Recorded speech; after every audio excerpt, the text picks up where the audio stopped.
Hello दोस्तों, कैसे हैं आप लोग। चलिए हम लोग आज आरआरबी ग्रुप डी जो 17/9/2018 में शिफ्ट 2 में पूछे गए प्रश्न को क्या करने वाले हैं, सॉल्व करने वाले हैं। ठीक है, चलिए प्रश्न को देखिए। 2749 नंबर प्रश्न कह रहा है, यदि पिता और उसके पुत्र यानी फादर और उसका सन की वर्तमान आयु क्रमशः 48 वर्ष और 28.8 वर्ष है। यानी पिता की आयु 48 हो गया, पिता 48 साल का, और सन कितना 28.8 वर्ष का। ठीक है, कोई दिक्कत नहीं।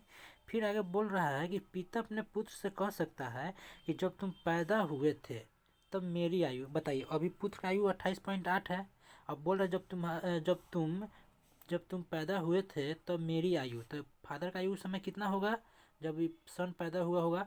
तो 48 में से 28.8 घटाएंगे तो 19.2 होगा। यानी जब वह लड़का उसका पैदा हुआ था पुत्र, तो वो उस समय 19.2 वर्ष का था। तब मेरी आयु तुम्हारी वर्तमान आयु का यानी सन का वर्तमान आयु कितना है, यही ना 28.8। 28.8 का आयु का डैश डैश थी, तो इसको सॉल्व कर लीजिए। तो पॉइंट से पॉइंट कैंसिल। अब इसको काटेंगे तो 96 से 2 मतवे कटेगा। ठीक है, 96 दूना और ये है 96 से 3 मतवे कटेगा। यहाँ तक कोई दिक्कत नहीं। यानी कितना आ गया, 2/3 इसका आंसर आ गया, जो ऑप्शन में बी नंबर में 2/3 है। यानी मेरी आयु तुम्हारी वर्तमान आयु का कितना हो जाएगा, 2/3 यानी 2/3। ठीक है, यहाँ तक कोई दिक्कत नहीं। चलिए अगला प्रश्न देखते हैं। चलिए इसमें देखिए, इस प्रश्न को पढ़िए। चलिए बोल रहा है, मान लें कि 3 बिंदु कौन कौन ए बी और सी है। चलिए देखिए, 3 बिंदु हम मान लेते हैं कौन कौन। ये ए हो गया, ये बी हो गया और ये सी हो गया। ठीक है, ए दिया है 0,0,-1। ठीक है, बी दिया हुआ है, देखिए यहाँ बी के बारे में दिया है 0,3, 0,3। सी के बारे में दिया है 2,1। यहाँ तो कोई दिक्कत नहीं। और देखिए यहाँ 0 जो है x हो जाएगा, 1 y, यानी पहला जो नंबर होगा पहला वाला वो x का वैल्यू होगा और दूसरा का y का वैल्यू होगा। यानी 2x हो गया पर दूसरा का y हो गया, यानी एक y हो जाएगा। ठीक है, यहाँ तो कोई दिक्कत नहीं। चलिए अब देखिए प्रश्न में, प्रश्न क्या बोलता है, बोल रहा है और त्रिभुज ए बी सी का क्षेत्रफल Δ1 दिया है। अब इस त्रिभुज है, देखिए त्रिभुज ए बी सी, त्रिभुज ए बी सी का क्षेत्रफल बराबर क्या दिया है, Δ1 बराबर दिया हुआ है। अब Δ1 का हम मान निकालेंगे तो यहाँ देखिए कैसे सॉल्व करेंगे। इसको फॉर्मूला से सॉल्व करेंगे ना तो थोड़ा लेंथी हो जाएगा। तो एक कॉन्सेप्ट याद रखिएगा, क्या करेंगे, हाफ इंटू ब्रैकेट में क्या लिखेंगे, पहले एक्स का जहाँ जहाँ एक्स दिया हुआ है पहले उस एक्स का वैल्यू लिख देंगे, फिर क्या करेंगे 0 पे पहुँच जाएंगे। तो 0 एक्स का वैल्यू है 0, फिर 2, 0 0 2, ये 2 हो गया। फिर क्या करेंगे 0 पे जहाँ से स्टार्ट करेंगे वहाँ ला के छोड़ देंगे। चलिए एक्स का वैल्यू हो गया। अब वाई वाला लिखेंगे, 1 -1 दिया है, फिर कितना है 3, फिर 3 लिखेंगे, फिर 1 लिखेंगे, फिर क्या करेंगे -1 पे ला के छोड़ देंगे तो -1। ये हो गया, यहाँ तक कोई दिक्कत नहीं। चलिए अब इसको सॉल्व करेंगे तो देखिए 1/2 तो रहने देंगे। ठीक है, अब क्या करेंगे, x को y से गुना करेंगे तो प्लस में ले जाएंगे। जैसे ऊपर वाला x है नीचे y है, तो 0 को 3 से गुना करेंगे तो 0 प्लस, फिर 0 को 1 से गुना करेंगे तो 0 प्लस, फिर 2 को -1 से गुना करेंगे तो -2। यहाँ तो कोई दिक्कत नहीं। अब y को x से गुना करेंगे तो क्या होगा, वो माइनस में लिखेंगे। ठीक है, जैसे -1 को 0 से गुना करेंगे तो -0, फिर 3 को 2 से गुना करेंगे तो -6, फिर 1 को 0 से गुना करेंगे तो -0 हो गया। अब इसको सॉल्व कर दीजिए।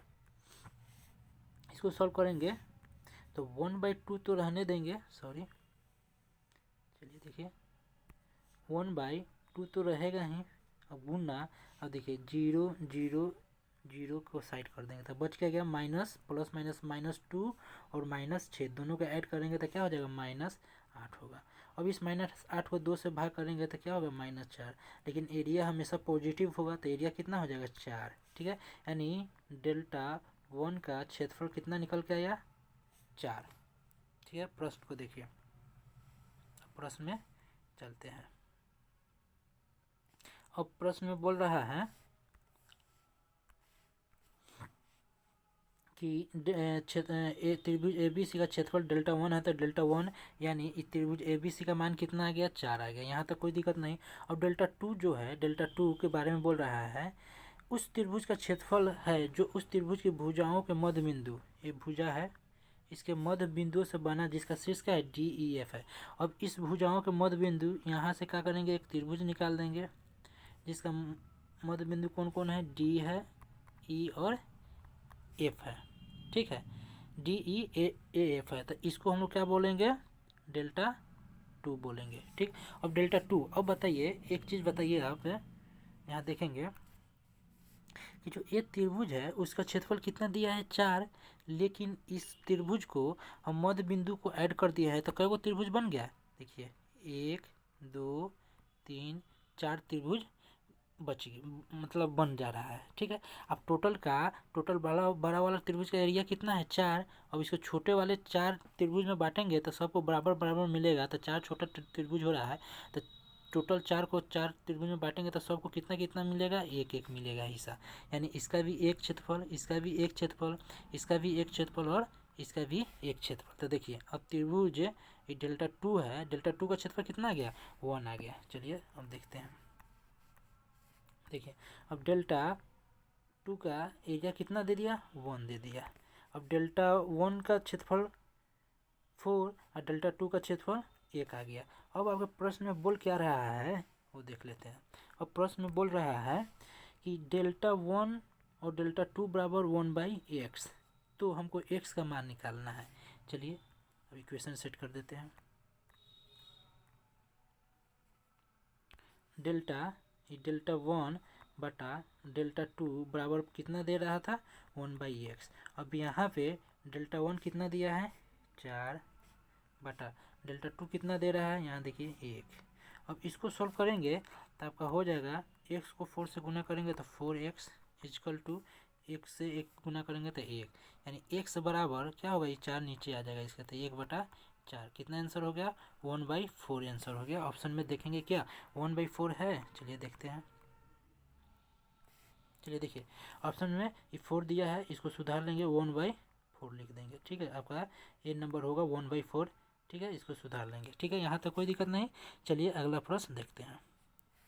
चलिए देखिए इसमें दे रहा है x + y 3 दिया है, x y बराबर 2 दिया है, हमको x³ - y³ का मान निकालना है। तो वैल्यू पुट मेथड से बनाते हैं। अब x को क्या लेंगे हम 2 ले लेते हैं, ठीक। y को 1 ले लेते हैं। अब दोनों को ऐड करने पे क्या 3 आ रहा है, तो 2 1 3, हाँ 3 आ रहा है, सही है। फिर इसको देखेंगे क्या 2 आएगा, x 2 है और y 1 लिया है, गुना करने पे 2 आ रहा है, हाँ 2 आ रहा है, यानी मेरा एक सही है, ठीक है। डाटा मेरा सही है, यानी x का मान कितना हो जाएगा 2 और y का मान कितना हो जाएगा 1। अब चलिए अब इसको इसमें वैल्यू पुट कर दीजिए। x कितना है 2 है तो 2 का क्यू लिख देंगे, माइनस y कितना है 1 तो 1 का क्यू लिख देंगे, ठीक है। अब 2 का क्यू कितना होता है 8, माइनस 1 का क्यू कितना होता है 1, बराबर कितना 7। इसको सॉल्व करेंगे तो कितना आंसर 7 आंसर आ जाएगा, ऑप्शन बी में दिया हुआ है, ठीक है। यहाँ तक कोई दिक्कत नहीं। चलिए अगला प्रश्न देखते हैं। चलिए अब इसमें बोल रहा है कि भूमि का एक त्रिभुजाकार भाग, अब त्रिभुज के आकार का ये भाग है, देखिए ये त्रिभुज के आकार का ये भाग हो गया, ठीक है। इसका नाम हम लोग ए रख देते हैं, इसका नाम बी रख देते हैं, इसका नाम सी रख देते हैं, यहाँ तक कोई दिक्कत नहीं। फिर आगे प्रश्न में बोल रहा है जिसकी भुजाएं क्रमशः 72 मीटर 30 मीटर और 78 मीटर दिया है, यानी ये जो हो जाएगा 72 मीटर, बी हो जाएगा 30 मीटर और सी जो हो जाएगा 78 मीटर। ये भुजा का मान दिया हुआ है। अब बताइए जब किसी भी त्रिभुज के सभी भुजाएं असमान हो यानी बराबर न हो तो कौन त्रिभुज कहलाता है, विषमबाहु त्रिभुज। तो विषमबाहु त्रिभुज अब है तो विषमबाहु त्रिभुज का एरिया निकालेंगे तो कौन सा फॉर्मूला का यूज करेंगे, तो हीरो फॉर्मूला का यूज करेंगे। जो होता क्या है तो रूट के अंदर क्षेत्रफल जो निकाल देंगे विषमबाहु त्रिभुज का, हीरोज वाला फॉर्मूला लगाएंगे तो क्षेत्रफल क्या हो जाएगा, रूट के अंदर s into s minus a into s minus b into क्या करेंगे, एस माइनस सी कर देंगे। यहाँ तक कोई दिक्कत नहीं, यहाँ तक कोई दिक्कत नहीं है। चलिए ठीक, अब यहाँ देखना ये है कि अब एस बराबर क्या होता है। देखिए एस यानी अर्थ परिमाप, एस बराबर होता है भुजा ए प्लस भुजा बी प्लस भुजा सी। अब इसको क्या करेंगे, 2 से भाग कर देंगे। ए आपका कितना दिया है, 1 मिनट देख लेते हैं। ए आपका 72 मीटर, 72 लिख देंगे, प्लस बी कितना है, बी आपका 30 मीटर दिया है, 30 लिख देंगे, प्लस सी कितना दिया है 78 मीटर, तो 78 लिख देंगे।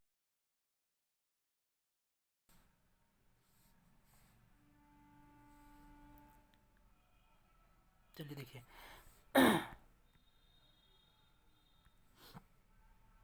कितना मीटर हो जाएगा, 78 मीटर। इसको क्या करेंगे, 2 से भाग करेंगे।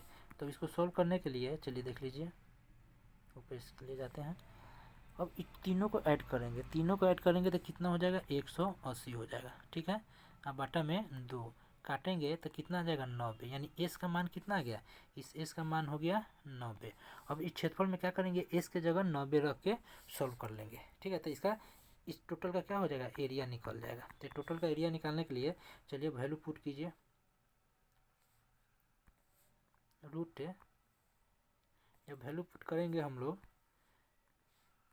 तो एस के जगह, तो एस का वैल्यू 90 दिया है तो 90 लिखेंगे, गुना अब एस माइनस ए, तो ए हम कितना माने हैं, यहाँ देखिए ए का मान कितना दिया हुआ है, यहाँ देखिए 72। अब आप ही बताइए 72 में से, इस 72 में से हम 90 में से उस 72 को घटाएंगे तो कितना हो जाएगा, 18, गुना देखिए S minus C B, B कितना दिया है 30, तो 90 में से 30 गया 60, गुना अब देखिए अब दिया है एस माइनस सी फार्मूला में, तो 90 में से सी का वैल्यू 78 दिया है, घटाएंगे तो कितना 12, बस इक्वेशन सेट हो गया। अब इसको सॉल्व कर लेंगे, वही मेरा क्या होगा, आंसर आ जाएगा। ठीक है, चलिए इसको सॉल्व करिए। अब 90 को तोड़ते हैं, 90 को तोड़ेंगे तो क्या हो जाएगा, 15 गुने 6 90। 18 को तोड़ेंगे तो 6 गुने 3, 60 को तोड़ेंगे तो 15 गुने 4, अब 12 को तोड़ेंगे तो 3 गुने 4। और देखिए 2 संख्या है ना, तो इसको एक संख्या बाहर निकाल देंगे वर्गमूल में यही होता है। ठीक है, यानी 15 ये है, 15 ये है, तो एक 15 बाहर निकाल देंगे, गुना ई 6 तो एक 6 यहाँ निकाल देंगे, ई 3 है, एक 3 यहाँ है तो एक 3 बाहर निकाल देंगे, गुना ई 1 1 यहाँ 1 है, 4 है, ई 4 और ई 4 में से एक 4 यहाँ निकाल देंगे। ठीक है, अब इसको सॉल्व करें तो मेरा क्या निकल जाएगा, एरिया निकल जाएगा। लेकिन आपके प्रश्न में बोल रहा है, देखिए प्रश्न को समझ लीजिए, प्रश्न में बोल रहा है कि 20 पैसे प्रति वर्ग मीटर की दर से समतल करने वाले की लागत हमको ज्ञात करना है। यानी 1 वर्ग मीटर का क्षेत्रफल जो है, 1 वर्ग मीटर जो एरिया है उसमें खर्चा कितना हो रहा है, 20 पैसा हो रहा है। ठीक है, और आपके प्रश्न में टोटल कितना वर्ग मीटर आया है, टोटल आपका इतना वर्ग मीटर आया है, तो 1 का 20 पैसा, तो इस टोटल का कितना हो जाएगा, इसमें 20 से गुना कर देंगे, यानी 20 बटा क्या हो जाएगा, 100 हो जाएगा। यहाँ तो कोई दिक्कत नहीं। अब इस 20 से काटेंगे 100 में तो 5 मतलब है 20 बचे, इस 5 से काटेंगे तो 5 या 15। अब संख्या बच गया 3 6 3 और 4, तो गुना कर देंगे, 3 6 18, 18 3 54, 54 को 4 से गुना करेंगे तो 4 चौका 16, 5 चौका 20 21, यानी लागत कितना आ जाएगा, 216 रुपया लागत आ जाएगा। ठीक है, चलिए प्रश्न में देखिए क्या 16 है, ऑप्शन में डी नंबर मेरा 16 है। ठीक, यहाँ तक कोई दिक्कत नहीं। चलिए अगला प्रश्न देखते हैं। चलिए इसको देखिए, कर रहा है कितने मूलधन का 6% वार्षिक दर से 10 वर्ष में साधारण ब्याज जो है 120 रुपया प्राप्त होगा। ठीक है, अब बताइए, अब 6% एक साल का, तो 10 साल का 60%, तो 60% का मतलब 60 बटा 100 हो जाएगा। यहाँ तो कोई दिक्कत नहीं। इक्वल टू ये मेरा ब्याज है, तो यहाँ ब्याज वैल्यू में कितना होगा, 120, दियो को बराबर कर दीजिए। अब इसको सॉल्व करेंगे, एक बराबर जितना आएगा वही मेरा क्या हो जाएगा, मूलधन हो जाएगा। 60 से काटेंगे 2 मतलब 1 कट जाएगा। अब इस 100 को 2 से गुना करेंगे कितना, 200, यानी एक बराबर कितना आया, 200, यानी 200 रुपये मेरा क्या आ गया, आपका मूलधन आ गया, जो ऑप्शन सी में दिया हुआ है। यहाँ तक कोई दिक्कत नहीं। चलिए अगला प्रश्न देखते हैं। चलिए पढ़िए प्रश्न को। बोल रहा है 16, 24, 36, 52 और 54 का एलसीएम निकालना है। देखिए 16 है, 24 है, कितना है 36 है, 52 है और 54, इसका क्या निकालना है, एलसीएम निकालना है। तो एलसीएम क्या करेंगे, इस विधि से निकालेंगे, जिससे आपका क्या होगा, बहुत आसानी से एलसीएम निकल जाएगा। ठीक है, तो इसको क्या करेंगे, आप लोग सॉल्व कर लेंगे, क्योंकि आप लोग बचपन से एलसीएम निकालते आ रहे हैं। क्या करेंगे, पहले 2 से सब में भाग करेंगे, फिर देखेंगे 2 से भाग होगा तो फिर करेंगे। ठीक है, इसको निकाल के आप लोग आंसर लाइएगा। ठीक है, आंसर क्या होगा, चलिए वैसे हम बता देते हैं, ऑप्शन सी इसका आंसर होगा। ठीक है, एलसीएम निकालने का बहुत सारे तरीका है। ठीक है, जो ये 5-6 संख्या दिया रहे तो उसको क्या करेंगे, इसी मेथड से निकालेंगे, आसान होता है। ठीक है, चलिए अगला प्रश्न देखते हैं। चलिए अब इसको सॉल्व करते हैं। बोडमास नियम का इसमें यूज करेंगे हम लोग। तो 18 में से 6 गया कितना होता है, 12। 12 गुना है 9, तो 12 को 9 से गुना करेंगे तो कितना हो जाएगा, 108, यानी 12 9 108। टोटल का मान कितना हो गया, 108 हो गया। यहाँ तक कोई दिक्कत नहीं। अब 11 को 11 से भाग करेंगे 55 में, तब 5 आएगा, यानी 5 प्लस कितना आ गया, 108 आ गया। ये दोनों को ऐड करेंगे तो कितना हो जाएगा, 113 हो गया। तो 113 ऑप्शन में कहाँ दिया है, डी नंबर में। यहाँ तो कोई दिक्कत नहीं है। चलिए अगला प्रश्न देखते हैं। चलिए इसको देखिए, यहाँ कर है 7 के पावर 21, 7 के पावर 22, 7 के पावर 23, 7 के पावर 24। अब इस सब को क्या करेंगे, 25 से विभाजित करेंगे तो शेष क्या बचेगा, वही निकालना है। बताइए इस सब में से, अब सब में से कॉमन निकाल देंगे क्या, 7 के पावर 21 कॉमन निकाल देंगे तो अंदर में क्या बच जाएगा, तो 7 के पावर 1 सॉरी यहाँ पे यहाँ 1 बच जाएगा, प्लस अब यहाँ क्या बच जाएगा, 7 के पावर 1 बच जाएगा। अब इसको, अब इस 7 के पावर 21 को 1 से गुना करेंगे तो आपका ये निकल जाएगा। फिर इस 7 के पावर 21 को 7 के पावर 1 से गुना करेंगे तो 7 के पावर 22 निकल जाएगा। क्यों, क्योंकि बेस 7 यहाँ भी है, 7 यहाँ भी है। जब बेस समान हो तो पावर में क्या होता है, जुट जाता है। जब बेस समान हो तो गुना में पावर जुट जाता है। तो ये 21 है और ये 1 है, ये 21 से कितना होगा, 22। देखिए आ गया। फिर अब इसका निकालेंगे तो प्लस 7 के पावर 2 हो जाएगा, प्लस फिर इसका निकालेंगे तो 7 के पावर 3 हो जाएगा। ठीक है, अब इसको सॉल्व करिए तो 7 के पावर 21 रहने देंगे। अब देखिए 1, 7 के पावर 7, 7 के पावर कितना होता है, ये 49 हो जाएगा। ये 7 के पावर 3 है, कितना हो जाएगा, 343। ये तीनों को ऐड करेंगे, सॉरी चारों को, तो कितना आ जाएगा, 400 गुना 400 आ जाएगा। ठीक, अब इस 400 को क्या करेंगे हम, 25 से भाग करेंगे। ठीक है, तो पहले देखिए सबको भाग करेंगे 25, तो क्या चेक करेंगे, मल्टीप्लाई है क्या, 400 25 से कटेगा, पहले ये चेक कर लेंगे। तो देखेंगे 50 25, 5 8 40, 80, फिर 5 से भाग करेंगे 16 85। हाँ, ये 400 क्या है, आपको 25 से कट रहा है। जब ये 400 25 से कट रहा है तो ये तो मल्टीपल ना है 7 के पावर 21, यानी पूरी संख्या क्या होगा, 25 से कटेगा। पूरी संख्या 25 से कटेगा। आपको मालूम है जब संख्या पूरी कट जाता है तो शेषफल मेरा क्या बच जाता है, 0। शेषफल क्या बचेगा, 0, यानी ऑप्शन डी इसका आंसर आ गया। यहाँ तक कोई दिक्कत नहीं। चलिए अगला प्रश्न देखते हैं। देखिए इसमें बोल रहा है कि दिए हुए प्रश्न को पढ़े और तय करें कि कौन सी सूचना प्रश्न का उत्तर देने के लिए पर्याप्त है। यहाँ 1 और 2 दिया है। ठीक है, तो हमको निकालना है कौन ACD का मान, कौन ACD इसका मान निकालना है। बताइए ये बाह्य कोण हो गया, तो बाह्य कोण बराबर होता है अंतः दो कोणों का योग, बराबर क्या होता है, बाह्य कोण यानी बहिष्य कोण। तो अंतः दो कोण ये दोनों हैं, ये दोनों को ऐड करेंगे तो 9 2 11, 7 6 7 13 1 14, 141, यानी इसका मान कितना हो गया, 141। तो यही ना एंगल का मान हमको ज्ञात करने के लिए बोल रहा है। तो हमको क्या है, एक ही से हमको आंसर निकल गया। अब 2 में क्या दिया, कोण ACB बराबर 180, जो इसका कोई ज़रूरत नहीं है। इस कोण को हमको क्या ज़रूरत है निकालने का। ठीक है, यहाँ तो कोई ज़रूरत नहीं है। चलिए तो हमको किसका ज़रूरत पड़ेगा, सिर्फ इस एंगल का ज़रूरत पड़ रहा था, तो इस एंगल हमको सिर्फ एक ही से मिल जा रहा है, यानी केवल एक ही पर्याप्त है। यहाँ तक कोई दिक्कत नहीं। चलिए अगला प्रश्न देखते हैं। चलिए इसमें देखिए, यहाँ बोल रहा है कि रंजित किसी कार्य को 25 दिनों में, ई रंजित, यहाँ देखेंगे ई रंजित जो है किसी कार्य को कितना दिनों में, 25 दिनों में करता है। जबकि अंजी जो है 20 दिनों में समाप्त करता है। कितना, 20 दिनों में। काट के छोटा करेंगे, 50 25 5 का 20 टाइम का रेशियो हो गया। इफ़िशेंसी निकालेंगे तो क्रॉस लिख देंगे, 2 व्यक्ति है, 4 इधर हो जाएगा और 5 इधर आ जाएगा। यहाँ तक कोई दिक्कत नहीं, चलिए कोई दिक्कत नहीं।